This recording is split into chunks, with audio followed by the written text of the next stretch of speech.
Okay, let's get into this. This is going to be a good one too. Now, most of us know spirituality. It's nothing to do with the particular look, or the clothes you wear, or your demeanor, or your religion, or anything like that. Nothing. There's no particular standard quality where one can say, oh, they have the spiritual qualities, they're spiritual. Spirituality, when we're talking about spirituality, we're talking about the expression of our particular individual frequency or archetype. You see, everybody's different. One person may look, oh, I'm very calm, and I'm wearing orange. I shave my head. We just sit here like this forever. That's not that. Maybe if that's their particular expression, like there's some Himalayan yogis, they just stay in the Himalayas. They don't want anything to do with this world. Their life force isn't moving them to be out in this world. If you tell them, no, look, but you're supposed to help the people, they'll say, I am helping the people. You just don't understand. Their vibrations, they emanate help the people. And then somebody will say, I don't believe in that. It's like saying, I don't believe in the sun. I don't think it's hot. Like, the sun doesn't care. It's hot. There's some truths that are true, and it doesn't need our belief. They stand alone as truth. We like to try to share those things on this channel, because that's why I don't get into diet a lot and debatable things, because it's a big mind trip, mind play. You find what works for you, and that's what you do. So real spirituality is when you hone in your inner sense of how the divine wants to work through you. That's become activated somehow through law of evolution. And you see, oh yeah, this is, maybe I have different mannerisms and a different expression and different qualities than your stereotypical idea of spirituality. But this grace inside says that's okay. This is how we made you. I made a video before. Just God made you the way you are, enjoy, or something. It has to be like that. So when somebody, if you want to feel peaceful, you can't fight your nature. You can't fight the way your prakriti, how the divine has created this so-called you that's supposed to express itself. Some of us are very unconventional and non-conforming, and there's different archetypes. You have, and I know people ask me, like, how do I find my archetype? It's not like you read a book and then you say, oh, that's my archetype, and now everything's good. Your archetype's revealed to you. Depending on like who's talking about archetypes, you can hear different things. There's no standard about anything when we're talking in this spiritual field. Everybody has their own ideas and opinions, and this master says this, and this so-called master says that, and they seem to contradict each other. Oh no, what do I do? They're both masters. Yeah, you find your own master, your own particular individual expression. That's it. That's what they did. And they're different, and that's why they seem to contradict. There's no standard of living that's going to apply to the trillions of beings that have incarnated on this planet and will incarnate on this planet. Like, it's not so easy.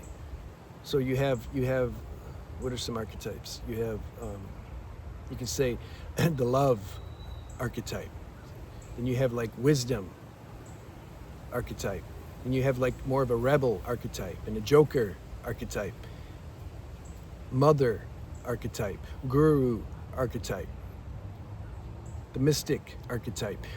Is one better than the other? No. Different aspects of the divine. You let it be revealed to you what your archetype is. Mine is more of a rebel joker archetype, but those are secondary. It's underpinned with the mystic archetype, because the rebel and the joker is always coming. It doesn't just rebel for nothing, just I'm gonna like rebel, everybody's stupid. No, it's rebelling against things that aren't true. And my whole life it's been like that. And same with joking. The joke behind the joke is like trying to point to something that's true. So there's a mixture of archetypes. The same like doshas in Ayurveda. You're not just usually just one. Remember the 5 elements? See my True Health book. It's out for those who don't know. Earth, water, fire, air, ether. The 5 elements make up this body and mind and emotions and everything. So the doshas in Ayurveda point to one, to point to what elements dominate in your constitution. So if one's vata, that means air and ether dominate. Vata means like you're always ready to go. You change your mind. It needs kapha, which is more earth element, because it's lacking earth element. This is the play. But my point is, it's not just one predominates in air and ether, and that's it. They minor. You can say like this: they major in an imbalance of air and ether, and they minor in earth. But with fire, they have also, like I'm Vata Pitta. I have too much air and ether, and I have too much fire. I need earth. Somebody else, they have too much earth. So they're just kind of lazy maybe and dull, and they can appear to be spiritual because really they just don't, they're lazy. So one could be too much earth and too much fire, and they need air and ether. You see, everybody's different. It's the same with archetypes. One could embody more of a guru archetype. It comes natural for them to dress like a guru and act like a guru, and because that's the play of life. But one has to feel like, is it the ego doing that though? Or is it just a natural unfolding of your archetype? This is the discernment that we come to, that gets activated via grace, via law of evolution, via spiritual practice. You see? Everything's being unfolded. And the reason I'm making this video, my last book is finally out. I'm not going to write any more, thank God. It's a spiritual book, The Naked Truth About Awakening. So we talk about these things, and that's why I wanted to make this video to kind of give, I like to try to make a video every time I release a book to give a little introduction of what the book's about. So those who might feel like you want to get it, you have an idea about what it's about. And the website link is on the, I pinned the comment. I pin it on every channel, so it's easy to find. That's why I do it. If you're like me and you're not too computer savvy. And then you can read a preview on the website also about a few pages, and see the table of contents, etc. All right. So spirituality, it's more of a, you can say, demolition of everything that's not real through our expression. It's not, let me try to drive this home, because you got the non-duals. Nothing's real, expression's not real, right? Don't talk to those people. Unless you got to go through that stage to see it's nonsense, then you should do it. If you already have an inkling that it's nonsense, or you've already been through that and you know it's nonsense, good. Spirituality means dissolving those acts, this conditioning that we picked up that blocks our true expression. That's what it's about. It's not, we're not working on the essence. The essence is fine. It doesn't need any work. It's beyond spiritual. It doesn't even call itself spiritual. It's like, the spirituality is for the individual sense of self that is a work in progress. That refining it, dissolving things that aren't real. Okay, this is what it is. In one of the chapters is you have to get dirty before you get clean. Meaning, you see, this life, this waking up, it's about transcendence. You can't transcend something if you don't know what it is you're transcending. You can't just bypass everything and say, well, I know I'm one with the source, and so that's it. I don't have to look at anything because I already know I'm one with the source. The game's just not that easy. I mean, you'll see for yourself. Those things, they'll come up. They'll come up if we don't look at them. That's my point. We have to transcend them, but we can't transcend them unless we look at them. unless we admit them, unless they play out for as long as they have to play out. Lust is a big one. My other channel, Beyond the Alchemy, we focus more on that because it's a huge obstruction and topic. And so many guys, like they know, they tell me like, I know this is all stupid. Why do I keep chasing for the girl's attention or chasing for sex or watching things online that just lower my vibration? Like, I know it's all like silly and stupid and it's not becoming of me, but yet I can't stop doing it. Like, what the hell? Yeah, some of these things have to play out. I made that video, don't run from your shadows, just watch it burn. That means be conscious when these things come out. The tendency to act on things that you know it's just silly. Be conscious of that, bring awareness into that, and then you let it play out. It's not even a choice, like say, okay, I'm gonna let this play out. You get to where you just see you have to let it play out. You cannot not let it play out. You can suppress and hold the spring down. You can try that. Like we have to do that too for a while to see it don't work. But at some point that spring's gonna come up and you'll find yourself at a brothel or somewhere. I remember a story. I was in Ecuador in the sky, because it was a small town and they had the center square. So I had a little park in the center and they had the park benches and everything. He'd always be sitting there like meditating, right in the park, right? I could tell. It was easy. Like, okay, he's like trying to demonstrate some spirituality, doing some theatrics, meditative theatrics. And so we'd talk once in a while or something, but then I don't know, did that like 3 or 4 months, 5 months maybe, a year, I don't know. And then I seen him, we were walking, me and this other guy were walking through town, and we seen him at this bar or this club or something. And he was standing outside and he was smoking, he was getting high, and he saw me. And he like felt bad, like I could see his face. Like he was like, oh, like, like felt ashamed or something. And then he approached me, and this is the best part. He's like, bro, I can't do that anymore, man. Like, I have to, I'll paraphrase, I have to like get this stuff out. I want to like go party a little bit. I'm like, yeah, I know, man, like, cool. I said, you're higher now than you were when you're doing the theatrics. I don't know what happened after that. I don't know if he's still partying or if he came back and now it's more of an organic meditation. I don't know. I haven't seen him. So these things have to come out. You can call that the dirt or, your shadow side. These things have to come out so you see them, so then you can let go of them. Talk about that in the book. There's a few chapters that touch on that, because that's important stuff. This is the stuff people don't want to. They want to like. Can I just like skip that? Yeah, I know, because it's messy. I used to try to do that too. Can I just meditate everything away and just kind of realize, wait, I'm spirit already. Why do I got to do this messy work? Yeah, because it's like the mud. You can call this life mud somehow. The mud is the training ground. This is how we grow. This is how we transcend. How can you get clean if you don't have any mud on you? Then the concept of clean's meaningless. You got to get like dirty so that you see you're dirty, and then you aspire to get clean because you know what the dirt is. You want to transcend the dirt because you can see it. You're like, I want to get clean now.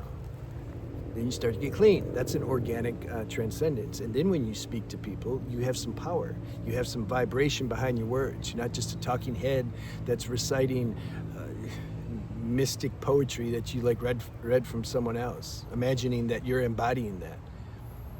I like that saying, if this world only spoke from experience, it would be a very quiet world.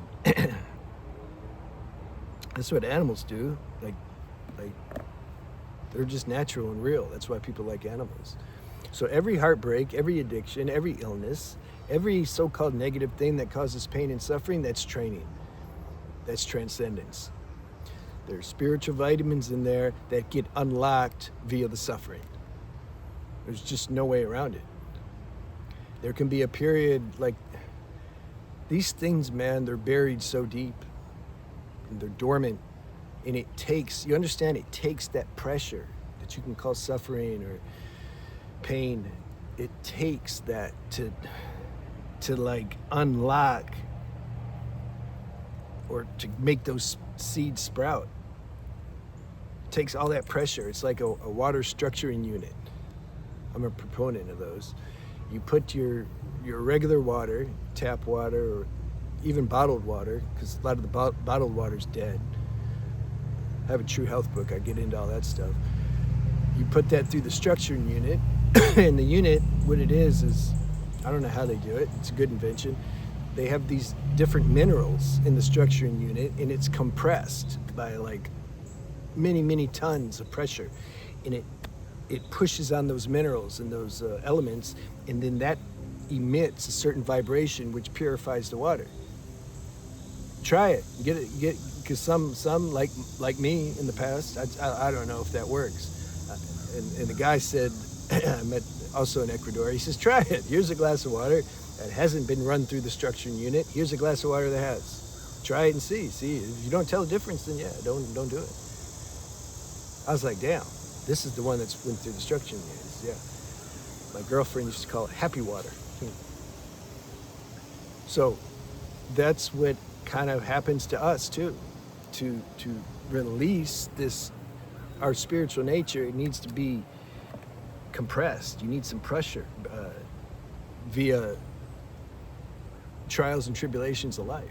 That's called acid grace. You can't muscle your way into awakening.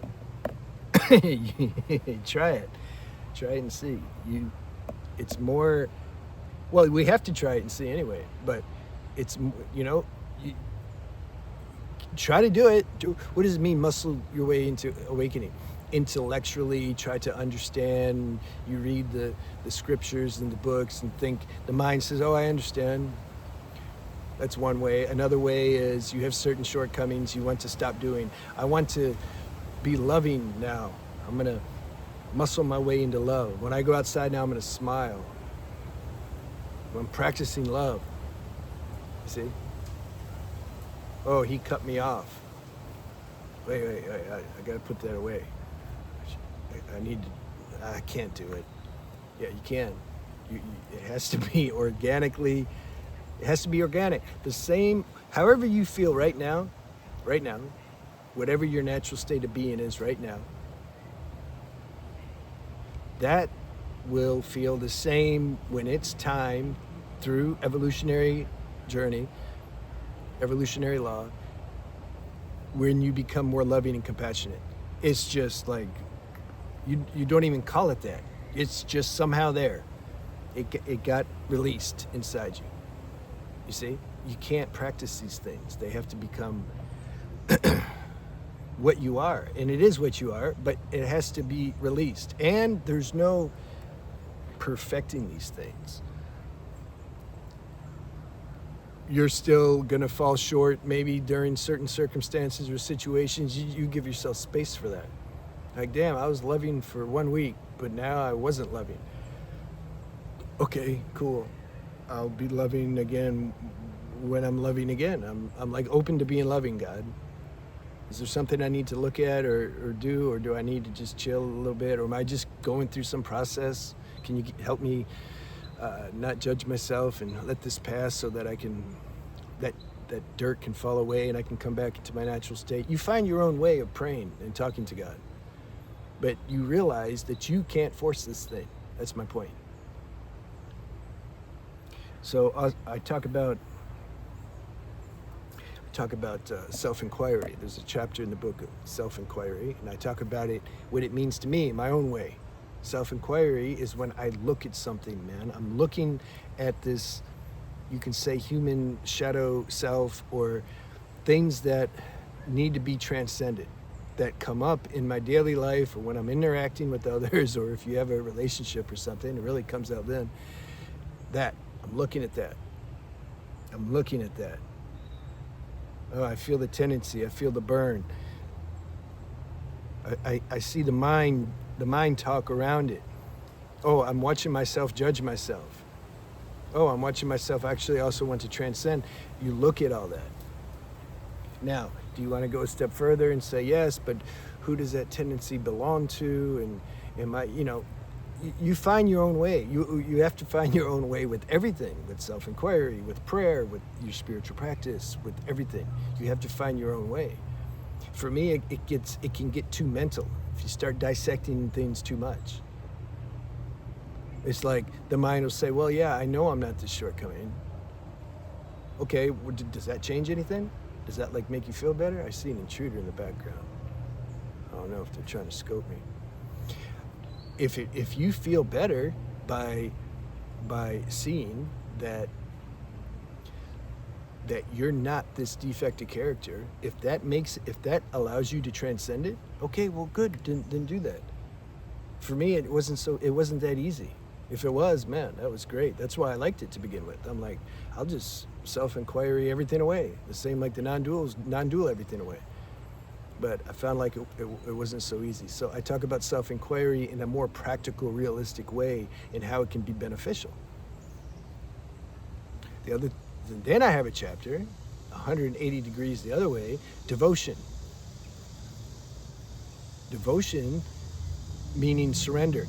Devotion it's not a religious term, devotion. Devotion means you've recognized the limitations of your willpower and mind power, human power. You see like, whoa, this is not strong enough to give me a life that's really worth living, to give me this serenity that something in my being wants to experience. Either you've already experienced it or something in you knows it's available. You're like, I can't give myself that. So then devotion starts getting born. Now, that may take the form of prayer to God in its formless nature, or there may be some form attached to it. It could be Jesus or Krishna or Buddha or Shiva or Vishnu, or there's so many. Muhammad. I like Anandamayama.